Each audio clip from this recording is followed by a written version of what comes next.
할렐루야. 주님의 임재가 충만한 복된 주일이 되시기를 바랍니다.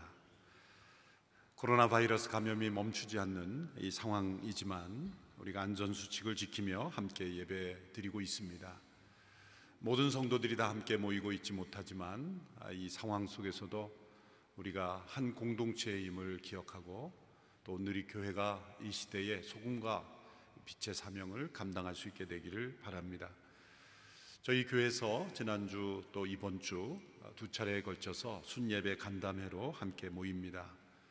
세계의 변화와 또 교회의 대응, 이런 주제로 이번 주간에는 간담회를 실시하게 되는데, 오늘의 신문의 자세한 내용을 잘 참조하시고 특별히 순장 여러분들은 별도로 공지해 드리는 내용을 잘 숙지하셔서 간담회를 인도해 주시기 바랍니다. 무엇보다도 우리가 순회에서 함께 기도함으로 하나님의 음성을 듣고 깨닫는 시간이 될 수 있게 되기를 바랍니다. 오늘 비전 헌금은 선교지 긴급 재난 지원금으로 드려집니다. 원래 계획으로는 군 선교 사역인데 여러 사역이 원활하게 진행될 수 없는 사역이기 때문에 긴급히 그 목적을 달리하여 선교지를 지원합니다. 교회에서는 우리 선교부와 또 더 멋진 세상 통해서 이미 많은 예산을 변경하여 선교사님들을 통해서 선교지를 돕는 사용으로 집행하고 있습니다. 그러나 그 밖에도 많은 우리 선교사님들, 한국 교회가 파송한 우리 선교사님들의 도움의 손길이 필요합니다. 선교사 자신의 도움도 필요하지만 이러한 기회에 우리 선교사님들이 가 있는 지역은 대개 의료 혜택이 전무한 지역, 또 진단 키트도 없는 지역, 또 생계가 극심히 어려운 지역이기 때문에 우리가 돕지 않으면 안 되는 지역들입니다. 그래서 이런 지역을 돕는 사역에 드리고자 합니다. 우리 교회 파송한 선교사님들은 가능하면 귀국하도록 저희가 권유하여 또 돌아온 분도 계시고 또 돌아올 수 있지만 돌아오지 않고 선교지에서 계속 자리를 지키며 섬기는 선교사님들도 계십니다. 이분들이 처한 그곳에서 이 기회에 섬김을 다할 수 있도록 저희가 지원해 드리기를 원합니다. 주중 모든 예배당 예배도 다 재개되었습니다만 안전수칙을 지키기 위해서 제한된 인원만 참여할 수 있습니다. 사전에 홈페이지에서 신청을 해주시고 또 신원 확인과 또 여러 가지 조건을 잘 지키시고 모일 수 있습니다. 당분간 이 드라이브인 예배 양재동 현주차장에서 지금 진행 중인데 오전 9시, 11시 반 계속 진행되겠습니다. 역시 홈페이지에서 사전 신청을 해주시기 바랍니다. 그동안 중지되었던 성인 세례가 6월부터는 다시 재개됩니다. 신청을 5월 말까지 해주시기 바라고요. 유아 세례와 또 신생아 기도는 당분간 현재처럼 중지되겠습니다. 이 시간 나라와 민족을 위해서 함께 기도하고 특별히 코로나 바이러스의 종식을 위해서 기도하고 또 이러한 위기의 때에 우리나라가 전 세계의 어려운 이웃들을 품을 수 있는 나라가 되게 하여 주시고 이 재난의 기간을 통하여 진정 죄악을 회개하고 이 나라의 만연한 거짓과 부정과 음란의 죄를 회개하고 헛된 이념과 우상과 탐심을 끊어버리는 계기가 되게 하여 주옵소서. 합심하여 함께 기도하며 나아가겠습니다. 살아계신 하나님 아버지, 이 나라 민족만이 아니라 전 세계가 당한 이 재난 속에서 우리나라와 민족이 우리만을 생각하는 나라 되지 않고 전 세계의 어려운 이웃들을 품고 사랑할 수 있는 나라가 되기를 원합니다. 어려운 경제 상황 속에서도 이웃을 보듬고 품을 수 있는 저희들이 되기를 원하며 또한 이 재난의 기간을 통하여 이 땅에 만연하던 모든 죄악들을 끊어내는 계기가 되게 하시고 거짓과 부정과 음란의 죄를 회개하며 헛된 우상과 탐심을 회개하며 우리도 모르게 물들었던 죄악의 습관들을 끊어내는 계기가 되게 하여 주시옵소서. 선교지에서 생명을 다하여 헌신하고 있는 선교사님들을 기억하시고 그들의 삶을 붙잡아 주시옵시고 안전을 지켜주시고 그들을 통하여 하나님 영광 받아 주시옵소서. 한국 교회가 이 재난의 기간을 통과하며 참된 교회로 바로 서게 하시고 하나님 앞에 올바로 쓰임 받을 수 있도록 역사하여 주옵소서. 살아계신 하나님, 전염병 재난의 어두운 터널을 지나고 있는 이때 우리 자신을 돌아보며 또한 교회를 돌아보며 이 나라 민족을 되돌아보며 참되고 의로운 길로 걸어가는 저희들이 되게 하여 주옵소서. 우리도 모르게 물들었던 헛된 우상과 탐심, 거짓과 부정과 음란의 죄를 회개하고 우리의 자녀들이 더럽고 추악한 우상으로 물든 세상에서 자라나지 아니하도록 거룩하고 정결한 나라가 되게 하여 주옵소서. 헛된 이념과 인간의 치우친 사상과 하나님을 멀리하는 하나님의 창조 질서를 무너뜨리는 헛된 문화들이 끊어지는 계기가 되게 하여 주옵소서. 선교지에서 모든 것을 다하여 생명을 다하여 수고하고 헌신하는 선교사님들을 지켜주시고 이 위기가 기회가 되게 하시며 하나님의 복음 전도가 막히지 아니하며 도리어 더 발전하는 계기가 되게 하여 주옵소서.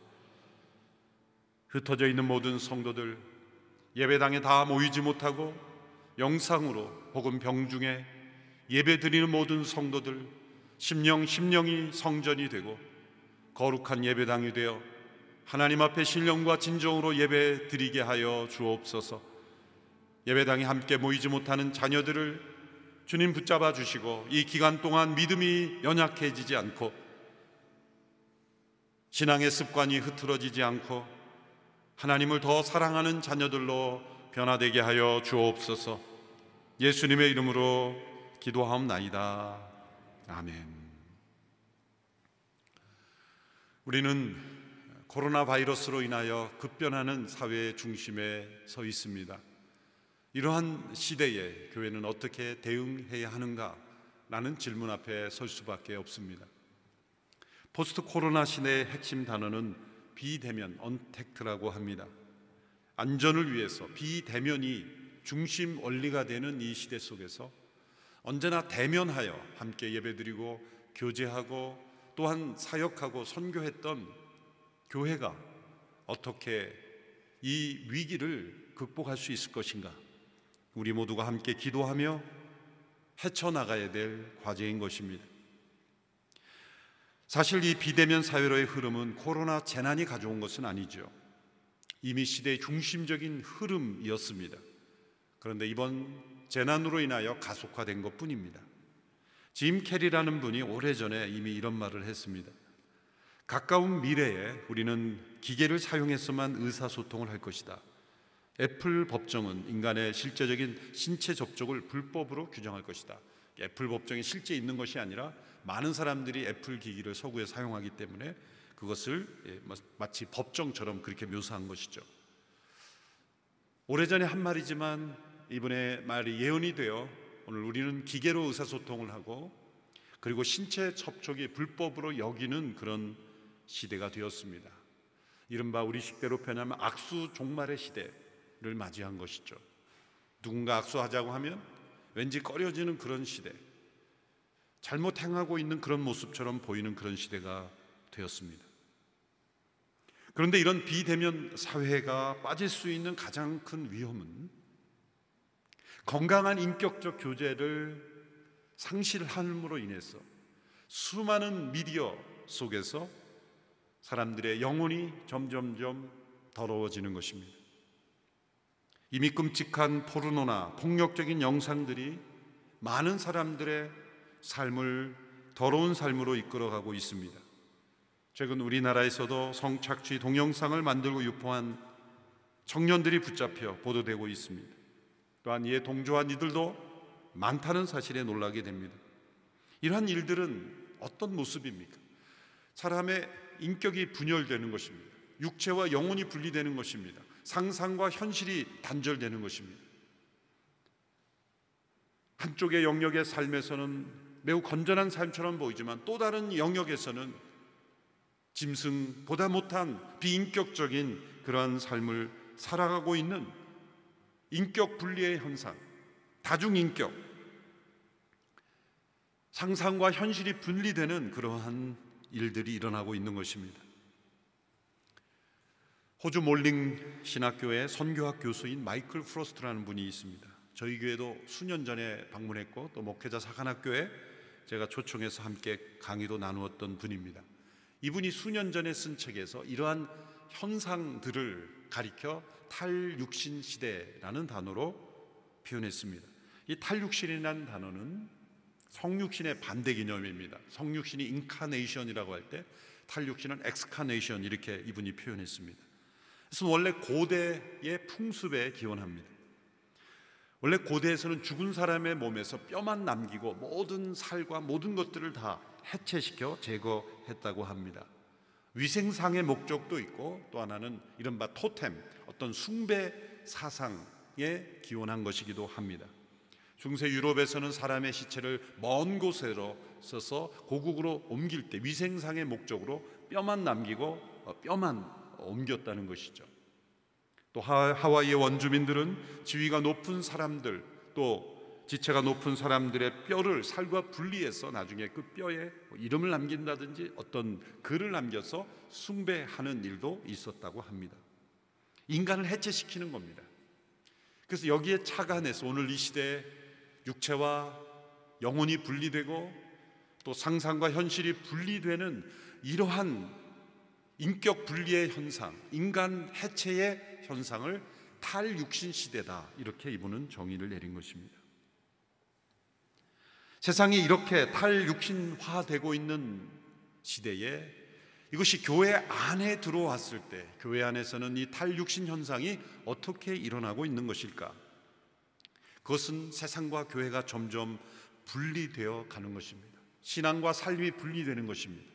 머리로는 너무나 잘 아는 진리가 몸으로는 전혀 나타나지 않아도 아무렇지도 않은 딴 세상에 사는 삶이 되는 것입니다. 우리가 예배 드리는 고백과 사회 속에서의 삶이 달라도 무관한 삶이 되는 것입니다. 거룩한 삶으로 세상과 구별되는 것이 아니라 특별한 종교적인 특이한 형식으로만 분리되어 우리만의 세계에 점점 갇히는 것입니다.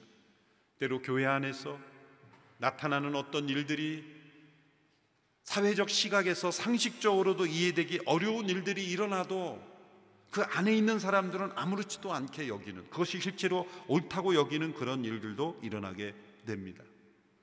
또한 한국 교회 안에서 일어난 여러 이단 사이비들, 그러한 모습들, 합리적이지 않은, 상식적이지 않은 일들이 일어나도 그것을 옳다 여기는 그런 모습들, 이것이 신앙의 영역 안에서 일어나는 탈육신화, 신앙과 현실이 점점 분리되고 또한 육체와 영혼이 분리되듯 세상과 우리의 신앙이 점점 분리되는 그러한 탈육신 현상이 일어나는 것입니다.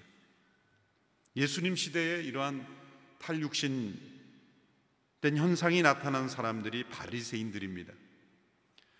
바리새인들은 다른 사람들과 구별된 것으로 하나님 앞에 인정받기를 원했습니다.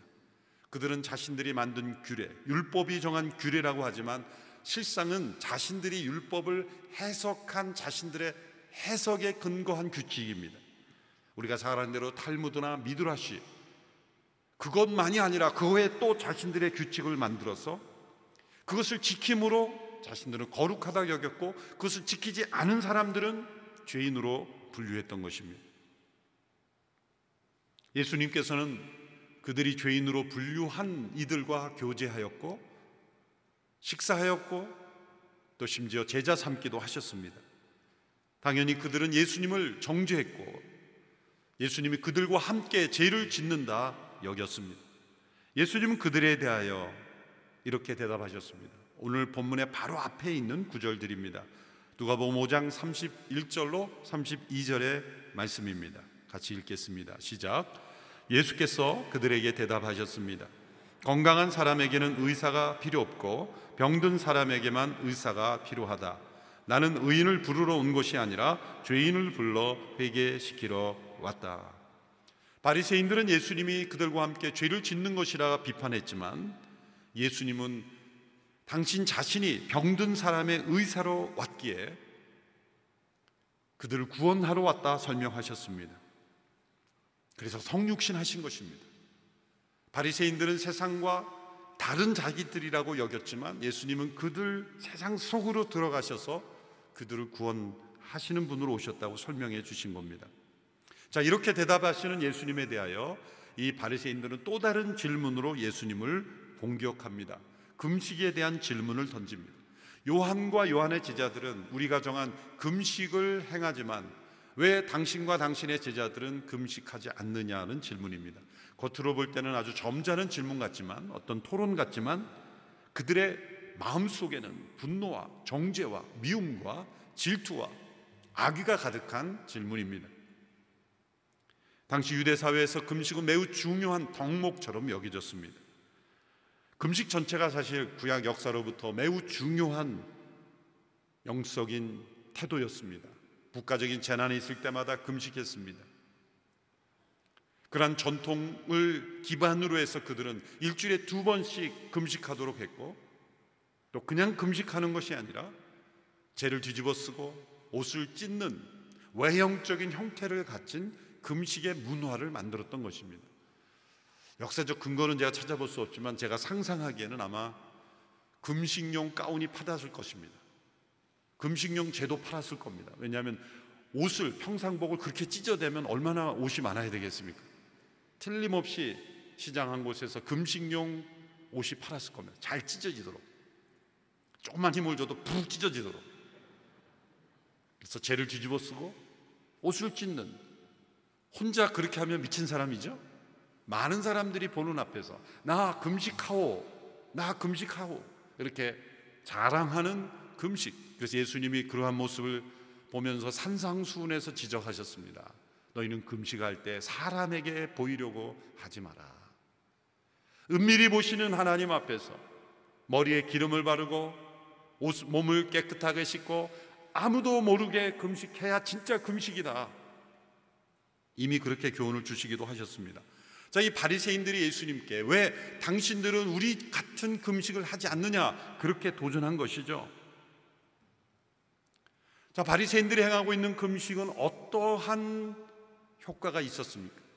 금식은 원래 영혼을 겸손하게 하기 위한 것입니다. 그런데 바리새인들이 행하는 금식은 정반대의 결과가 맺어지고 있었습니다. 영혼이 겸손해지는 것이 아니라 도리어 교만해지고 있었습니다. 마음이 가난해지는 것이 아니라 더 마음이 부유해지고 자랑하고 있었습니다. 하나님 앞에 자신을 낮추는 것이 아니라 다른 사람들 앞에 자신을 높이는 도구로 사용되고 있었습니다. 영혼을 위하여 만들어진 제도가 육체를 강하게 하는 제도가 되고 있었습니다. 이것이 바로 신앙 안에 들어온 탈육신화입니다. 이번 코로나 바이러스의 재난을 통과하면서 우리가 겪고 있는 아픔과 고통, 불편함도 있지만 또 한편으로는 영적으로는 매우 유익한 일들이 참 많습니다. 그것은 우리의 신앙의 본질, 교회의 본질을 다시 되새기게 하는 것입니다. 이 기간을 지나면서 만일 우리가 바리새인들처럼 어떤 외형적인 육체적인 행위 중심적인 걸 우리의 신앙이라고 여겼다면 이 기계에 다 그것이 다 쓸어버려지는 것이죠. 영혼을 위하여 만들어진 제도나 프로그램이 육체를 자랑하는 프로그램이 되었다면 이번 기회는 자랑할 것이 없게 되는 것입니다. 요즘은 마스크가 다 얼굴의 일부가 되어서 외모도 신경 쓰지 않을 수 있게 됐어요. 화장을 했는지 안 했는지 상관없어요. 세수를 했는지 안 했는지 상관없어요. 모두를 다 평등하게 만들어버립니다.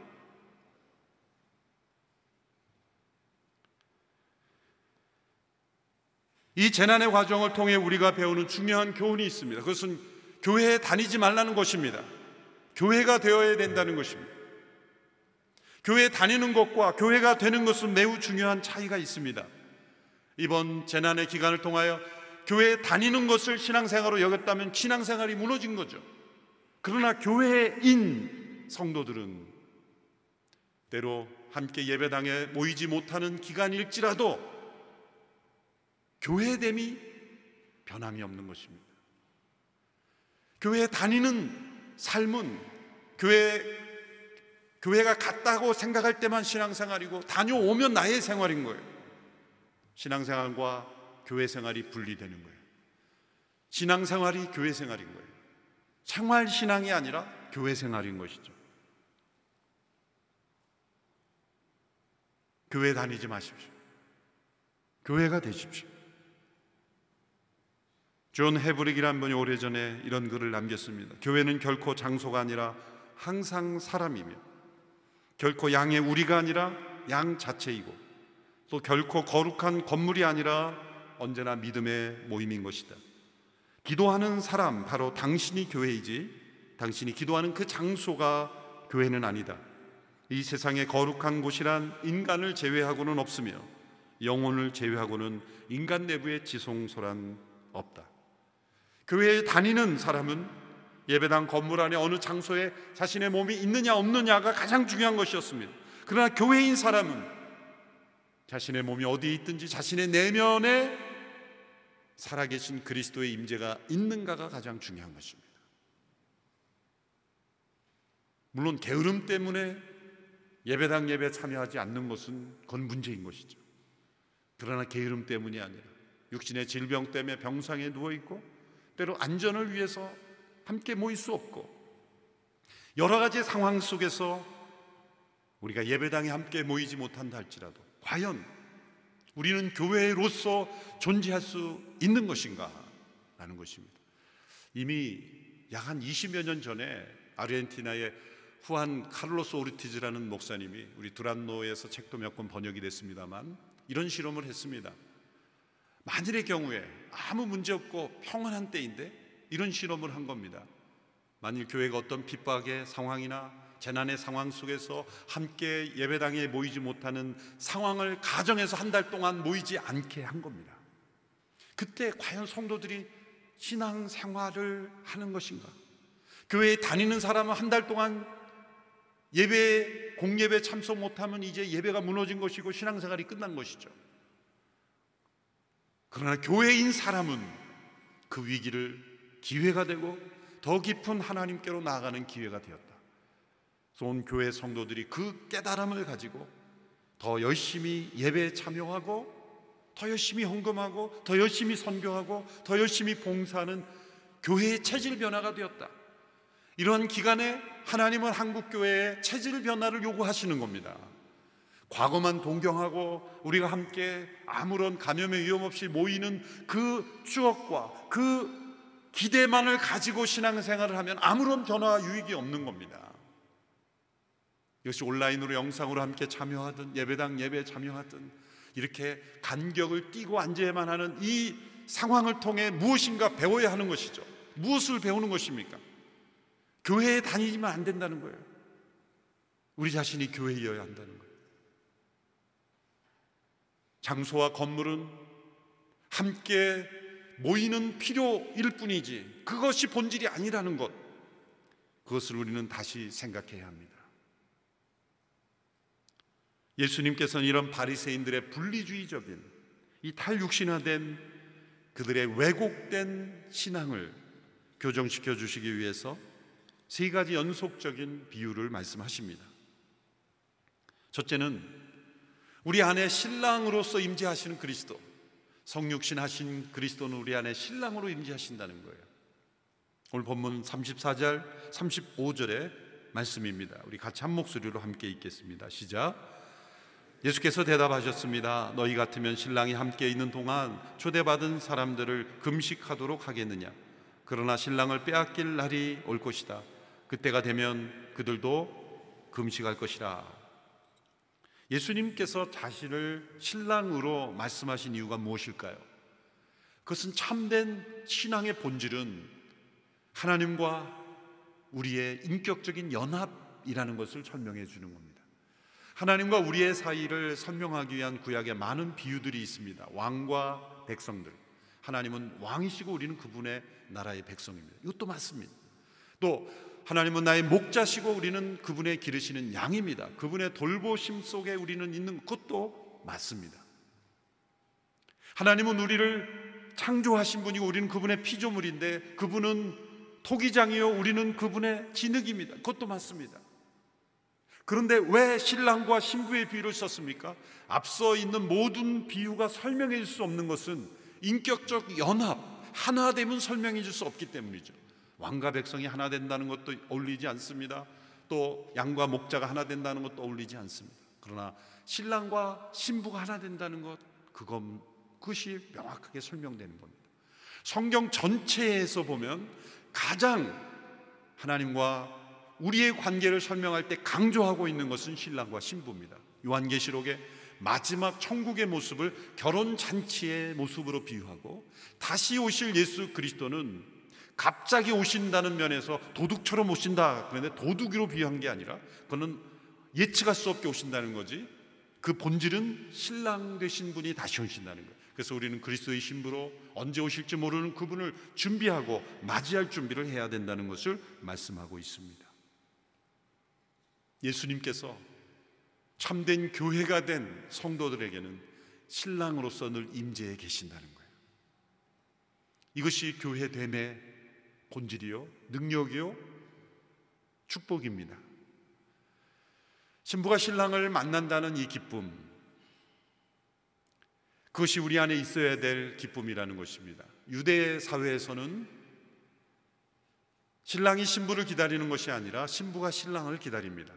우리 식대로 어떤 결혼식장에서 정해진 시간에 신랑이 입장한 후에 신부를 기다리는 것이 아니라 일정한 기간, 적어도 한 주일 이상의 기간 동안 결혼이 이루어지는데 신부는 신랑이 언제 나타날지 모르는 상황 속에 기다립니다. 참 못된 남자들이죠. 왜 신부가 신랑을 기다리게 합니까? 기쁨이 배가 되도록, 기다린 만큼 기쁨이 배가 될 수 있기 때문입니다. 그래서 예수님의 비유 가운데 열처녀 비유나 이런 비유들은 신랑이 왔는데 등불에 기름을 준비하지 못해서 기름 가져러 간 사이에 신랑이 왔다, 언제 신랑이 다시 올지 모르기 때문에 항상 준비해야 된다는 것을 가르쳐 주시는 비유도 있습니다. 참된 교회로 존재하는 성도들은 한 영혼 한 영혼이 그리스도의 신부된 기쁨이 있습니다. 바리새인들은 지금 외형적인 금식으로 포장하는 일에 앞장서 있지만 참된 그 하나님이신 그분이 내 안에 신랑으로 임재하시는 그 기쁨을 경험하지 못하고 있는 것입니다. 그래서 예수님이 이렇게 대답하신 거예요. 그들에게 신랑이 함께 있을 동안에 금식할 수 있느냐, 이것을 오늘 우리식대로 표현하면 이런 겁니다. 여러분이 어느 결혼식에 참석했는데 이제 결혼식이 끝나고 피로연 시간이 됐어요. 피로연장에 갔는데 안내 문구가 이렇게 적혀 있다고 생각해 보십시오. 오늘은 다 금식입니다. 결혼식 피로연인데 금식이래요. 있을 수 없는 거죠. 그런 결혼식 참여해 보셨습니까? 물론 저는 그런 결혼식은 참여해 봤어요. 너무 인색한 결혼식이었어요. 피로연에 갔는데 혼주가 이렇게 도시락을 뒤에다 쌓아놓고 인원 신원 확인하면서 하나씩 두 번 먹는 사람 있나 이렇게 쳐다보면서 줄을 서서 그걸 봤는데 너무 참 힘든 거예요. 저걸 먹어야 되나 말아야 되나 신원 확인하면서 그 결혼의 기쁨을 다 쏟아버리는 거죠. 우리 신앙생활이 마치 그런 모습이, 바리새인들이 지금 재를 뿌리고 옷을 찢고 이런 모습이 바로 신랑 되신 그분이 내 안에 임재해 계시는 기쁨을 누리지 못하게 하고 있는 겁니다. 외형적이고 육체적인 것에 신경을 쓰면서 본질 내면에 임하시는 그 신랑 되신 그리스도의 임재를 잃어버리는 것, 오늘 이러한 재난의 때에 우리 내면에 신랑 되신 그리스도의 임재, 인격적 연합이 있는지를 다시 우리는 성찰해 봐야 하는 것이죠. 두 번째는 세상 속으로 임하시는 성육신하신 그리스도의 모습입니다. 누가복음 5장 36절의 모습, 말씀을 함께 읽어보겠습니다. 시작. 예수께서는 그들에게 이런 비유를 들려주셨습니다. 낡은 옷을 기우려고 새 옷을 자르는 사람은 없다. 그렇게 하면 새 옷이 찢어져 못 쓰게 되고 새 옷의 조각도 낡은 곳에 어울리지 않기 때문이다. 옷이란 정체성을 설명하는 문화입니다. 바리새인들이 입고 있던 옷은 어떤 옷이었습니까? 그들의 옷은 분리주의적인 옷이었습니다. 헌옷이었습니다. 세상 속으로 들어가는 옷이 아니라 세상과 내가 이렇게 다르다는 것을 옷으로, 제도로, 문화로, 종교적 형식으로 분리시켜 놓았던 것입니다. 그들의 옷은 헌옷이었습니다. 예수님이 입고 우리에게 보여주신, 입으라고 하신 옷은 복음의 옷입니다. 그것은 바리새인들이 입었던 분리주의적이고 율법주의적이고 종교적이고 외식적이고 소위 탈육신적인 옷과는 너무나 달라서 예수님의 복음의 옷을 거기다 덧입힐 수가 없었던 것입니다. 헌 옷을 보수하기 위해서 새 옷을 찢어 붙이는 자가 어디 있겠느냐, 너무나 당연한 말씀이죠. 옛 옷을 벗고 새 옷을 입어야 되는데 지금 바리새인들은 너희들은 왜 금식하지 않느냐 그렇게 도전하고 있는 것입니다. 그것은 마치 개솔린 차에 디젤을 넣는 것과 똑같은 것, 디젤 차에 개솔린을 넣으려는 것과 똑같은 것입니다. 바리새인들이 만들어 온 종교적 전통은 세상과 분리된 옷을 입는 거예요. 그래서 사실 종교개혁자들이 로만 캐톨릭이 입었던 수많은 사제들의 옷, 그런 것들을 왜 거부했겠습니까? 그것이 어떤 세상과 우리는 이렇게 다르다는 표시, 또 회중을 이렇게 소위 성직자와 평신도를 구분하는 표시로 구분하는 것, 그것 자체가 분리주의적인 메시지를 주기 때문에 다 거절한 거예요. 굳이 가운이 필요하다면 검정색 가운 하나 입어라, 그렇게 거절했던 겁니다. 물리적인 옷도 어떤 분리를 의미하는데 실제로 옷만이 아니라 옷이 상징하고 있는 문화 속에는 어떤 관점, 세계관까지 다 포함하고 있는 거예요. 이 바리새인들이 만들어 놓은 세계관은 어떤 세계관입니까? 도표로 표시하면 오늘 우리가 이런 관점에서 바라볼 수 있는 거예요. 이 사회에 여러 영역이 있습니다. 경제, 사회, 문화, 또 예술, 정치, 모든, 심지어 가족까지 있는데 교회가 한 칼럼 안에 있는 겁니다. 세상과 전혀 분리된 교회에 다니는 겁니다. 칼럼에 왔다 갔다 하는 거죠. 가정에서 다니고 일터에서 다니고. 그런데 교회가 아무리 성장하고 또 확장되어도 그 안에서만 확장되는 것이지 사회에는 전혀 영향력이 없는, 세상과 단절된, 분리된 형태의 어떠한 모습, 이것이 분리주의입니다. 율법주의입니다. 종교주의입니다. 탈육신화된 신앙입니다. 바로 바리새인들이 갇혀있던 모습입니다. 예수님께서 우리에게 전해주신 복음의 옷은 무엇입니까? 너희는 세상의 소금과 빛이라. 세상 속에 존재하며 모든 성도들이 성직자며 모든 성도들이 제사장이며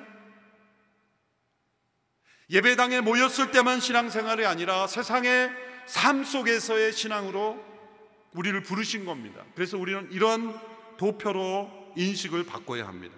이것은 모든 영역 속에 우리가 교회로 존재하는 것, 모든 영역 속에 교회로 침투하는 것, 회사마다 신회를 만들라 그런 뜻이 아니라, 물론 필요하면 만들어야 되겠지만 교회로서, 성도로서 세상에 존재하는 것, 모든 영역에 그리스도의 성육신에 임할 수 있도록 이런 시각을 가지고 세상 속에 존재하는 것, 이것이 복음의 옷입니다. 복음은 늘 세상과 분리되고 또 세상과 어떤 종교적인 제도를 통해 나를 분리하는 신앙이 아니라 우리 안에 신랑 되신 그리스도의 임재하심, 그 기쁨을 세상 속에 침투하여 전하는 모습이었습니다. 바리새인들은 이것을 거부했습니다. 심지어 예수님을 믿는 바리새인들도 이것을 거부했어요. 사도행전에 나타난 갈등과 도전, 그리고 서신서에 나타난 모든 갈등의 핵심은 뭐냐면, 기존의 바리새인들은 이것을 들어오지도 않을 뿐만 아니라 사도 바울처럼 바리새인 혹은 유대인이었다가 예수를 믿은 사람들도 이것을 거부했다는 거예요. 사도 바울을 오해하고 핍박하고 받아들이지 않았습니다. 왜? 사도 바울은 이방인을 향하여, 세상의 모든 영역을 향하여 복음을 전하며 그들을 하나님 나라로 초대했기 때문에 유대인들이 익숙했던, 1000년 이상 익숙했던 율법의 문화를 버리는 것을 용납하지 못했다는 겁니다. 그러나 사도행전 15장에 이르러서 드디어 굴복합니다. 성령의 강력한 역사 앞에 무릎을 꿇은 거죠. 버티다 더 이상 버틸 수 없게 무너진 것입니다. 그것이 예루살렘 공의회라는 회의가 열린 것입니다. 최초의 교단 총회라고 말할 수 있어요. 그때 내린 결정을 뭡니까? 이방인들의 율법의 짐을 지어서는 안 된다는 거예요. 너무나 우리가 볼 때는 당연한 건데 유대인들이 볼 때는 엄청난 자기 내려놓은 것입니다. 1000년 이상 익숙했던 율법의 옷, 이거를 해야 하나님 앞에 의롭게 된다라는 것을, 그 율법의 옷을 내려놓기가 그렇게 힘들었던 겁니다. 근데 우리가 그들의 문제를 지적하면서도 동시에 우리가 교회로서 신앙생활을 하면서 교회가 가진 문화, 교회가 가진 옷, 교회가 가진 세상의 태도를 가지면서 이러해야 이제 믿는 것이라고 요구했던 모습이 점점점 우리가 분리주의적으로 되고 있다는 거예요. 이러한 율법주의, 분리주의는 결코 이러한 재난의 때, 위기의 때를 극복할 수가 없습니다. 왜? 이런 율법주의적인, 분리주의적인 신앙과는 세상의 변화와 함께 휩쓸려 버리기 때문이에요. 그러나 복음은 어떤 시대, 어떤 문화, 어떤 세대, 어떤 상황 속에서도 복음은 결코 쇠퇴하지 않습니다. 복음의 옷을 입고 있는 교회는 결코 무너지지 않습니다. 한국교회 역사를 봐도 율법주의적이고 분리주의적이고 폐쇄적이고 세상 속으로 들어가기보다 세상과 분리된 교회로 존재하려고 했던 교회는 다 쇠퇴했어요. 그러나 성육신적인 교회, 세상 속으로 복음의 옷을 입었던 교회는 결코 무너지지 않습니다. 본회포는 60년 전에 이렇게 이미 기록했어요. 교회는 타자를 위해 존재할 때만 교회이다. 교회는 일반적인 인간 생활의 문제와 짐을 함께 나누어지되 지배함으로서가 아니라 돕고 봉사함으로써 져야 한다. 교회는 모든 직업에서 그리스도 안에서 산다는 것이 무엇이고 타자를 위해 존재한다는 것이 무엇인지를 말할 수 있어야 한다. 작은 노력이지만 우리가 공감 소비 운동을 하고 또한 선교사님들을 통하여 어려운 그 선교지 이웃들을 돕는 것, 우리나라 경제도 심히 심각하지만 당장 먹을 것이 없어 굶주리는 선교지의 수많은 영혼들을 우리가 힘 닿는 것 돕는 것이 우리가 타자를 위해 존재하는 교회의 본질인 것입니다.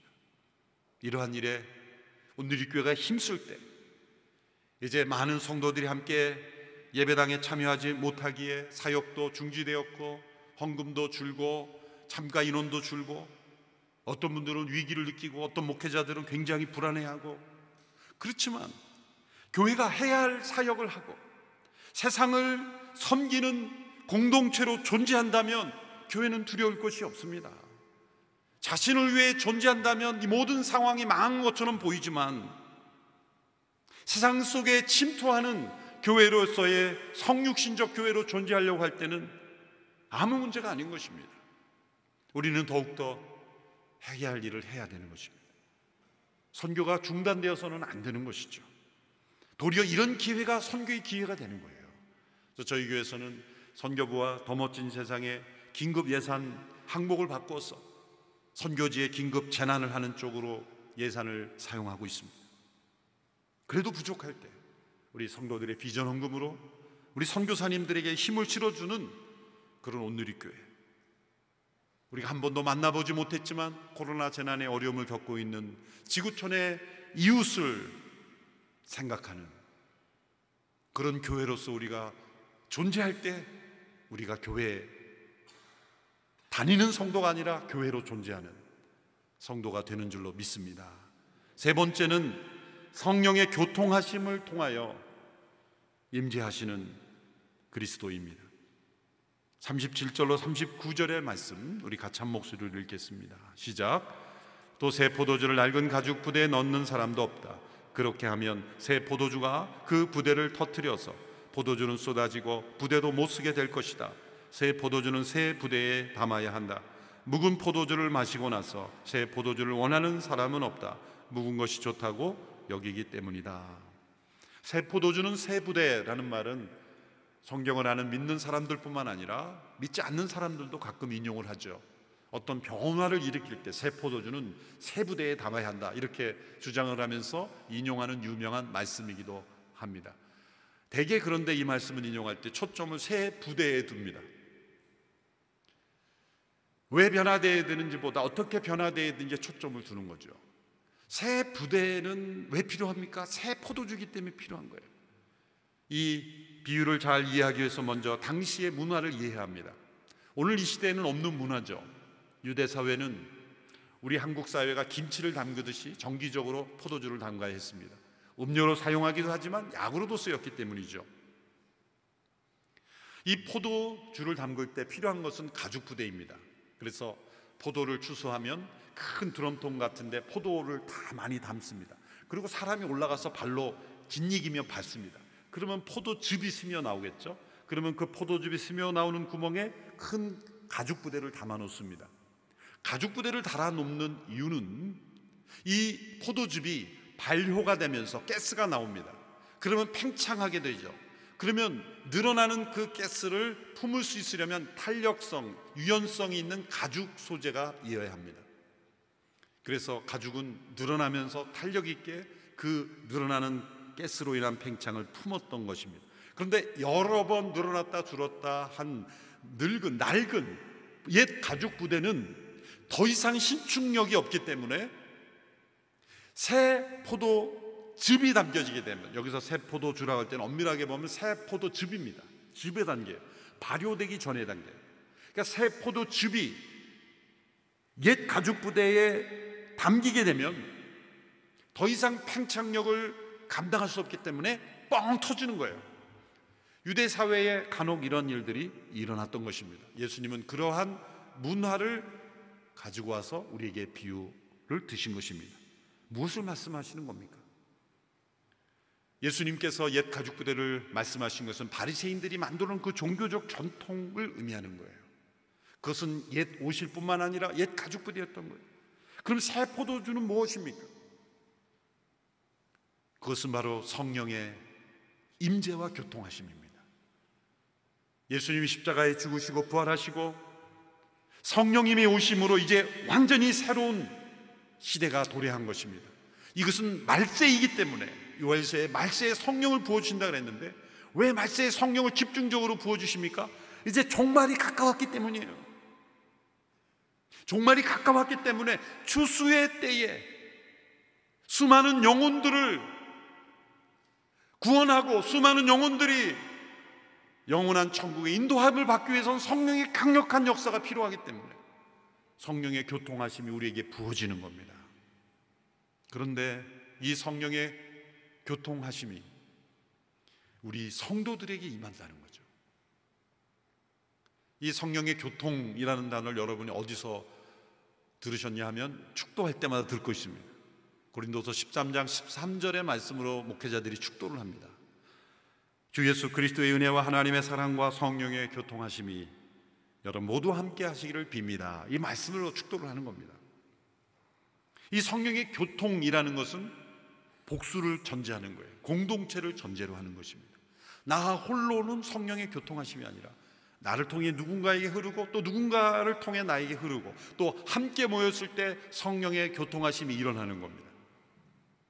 이 비대면 사회로 가속화되면 어쩌면 성도들이 안전을 위해서 나 혼자 있어도 신앙생활 충분하겠지, 그런 생각에 빠질 수 있습니다. 개인적으로도 성령은 임하십니다. 그런데 없는 것은 성령의 교통하심이에요. 우리가 함께 모여야 되는 이유가 바로 여기에 있습니다. 성령의 교통하심 때문에. 우리가 이렇게 안전수칙을 지키면서 어떤 사람이 보기에는 위험해 보인다고 하는 그러한 많은 사람들이 모이는 그런 시설에 사람들이 이제 그런 데는 가면 안 된다고 생각하면서도 식당에 보니까 뭐 사람들이 부글부글 하더라고요. 교회만큼 안전한 곳이 없어요. 가서 다녀보면 교회만큼 다른 사람을 배려하고 예절을 하고 예절 지키고 철저하게 지키고 사람들이 육체를 즐겁게 하는 곳들은 얼마나 방만하게 안전을 지키지 않고 있습니까? 우리가 이렇게 모여야 되는 이유가 무엇입니까? 로마의 성도들이 지하의 무덤에서조차 모였던 이유는 무엇입니까? 위군호들이 핍박을 피해 산에서나 들에서 광야에서 함께 모여야 되는 이유가 무엇입니까? 핍박이 있으면 흩어져서 혼자 있지, 숨어 있지. 왜 모입니까? 성령의 교통하심은 함께 모일 때 주어지는 것입니다. 두세 사람이 내 이름으로 모인 것은 나도 그들 중에 있느니라. 또한 예수님께서 제자들에게 예루살렘을 떠나지 말고 약속하신 것을 기다리라. 마가의 다락방에 왜 모였습니까? 혼자 각자 있는 곳에 그냥 성령이 임하시면 되지.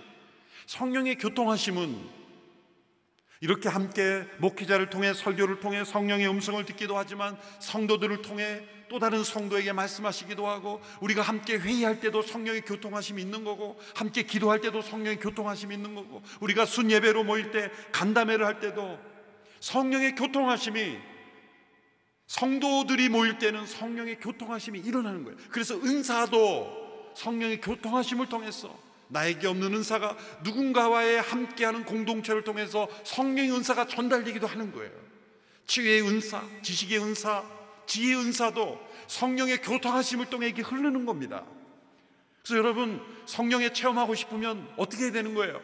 성령님과 동행하는 사람 옆에 붙어 있으면 되는 거예요. 나 홀로 성령님 나에게 왜 임하시지 않습니까? 그러지 못하 성령으로 충만한 사람 옆에 붙어 있으면 성령님의 역사가 흐르게 되는 거예요. 성령의 교통하심에 때로는 나에게 없던 은사도 주어지고, 제가 하나님의 말씀을 전하는 목회자로 헌신할 때 하나님의 말씀을 정말 신실하게 잘 전하는 목사님들로 곁에 있었어요. 오늘날 부르심을 받고 보니까 말씀을 전하는 저의 지식과 판단과 능력이 아닌 하나님의 말씀을 전하는 그러한 은사로 하나님이 부르셨다는 것을 알게 되었어요. 성령의 교통하심 가운데 부르심을 받는 겁니다. 그래서 이 어려운 시대에 우리는, 이 탈육신화된 시대, 이 교회는 어떻게 이 비대면의 사회를 극복할 수 있을 것인가? 우리가 이렇게 거리를 두고 함께 모이지만 성령의 교통하심은 사라지는 것이 아닙니다. 그러므로 우리는 더욱 힘써 모이기를 힘써야 하는 것입니다. 마지막으로 제가 한 글을 읽어드리고 마치고자 합니다. 이 글은 제 기억으로 적어도 3번 이상 인용을 했는데요, 물론 여러분들이 기억한다고 믿지는 않습니다. 이 글을 제가 자주 인용하는 까닭은 너무 중요하기 때문이고, 또 목회자로서 제 자신이 늘 되새기는 글이기 때문이에요. 20여 년 전에 저희 교회도 몇 차례 왔던 어윈 맥머너스라는 목사님이신데, 엘살바도르 출신의 LA에서 목회하고 계시는 분인데 아주 통찰력이 좋습니다. 어떻게 이런 문장을 썼을까 늘 이렇게 감탄할 정도인데, 오늘 이 시대에도 너무나 적용이 됩니다. 제가 읽어보겠습니다. 교회 바깥에는 예수 그리스도의 교회를 완벽히 침몰시킬 수 있는 폭풍이 존재하지 않는다. 이것이 재난이든 무슨 권세이건 권력이건 이념이건 또한 전쟁이건 어떠한 사회의 폭풍을 할지라도 교회 바깥으로 오는 폭풍에선 교회는 무너지지 않습니다. 교회가 언제나 무너진 것은 내부의 문제였습니다. 문화가 아무리 급격히 변한다고 할지라도 교회는 그것을 극복하도록 설계되어 있습니다. 교회가 복음 안에만 거하고 복음에 합당한 교회로, 교회다운 교회만 됐다면 외부에서 침몰시킬 수 있는 폭풍은 존재하지 않았습니다. 로마 제국이 그리스도인들을 핍박했던 세계에서 가장 악랄한 핍박은 로마 제국의 핍박이었습니다. 그러한 핍박도 극복했던 것이 교회예요.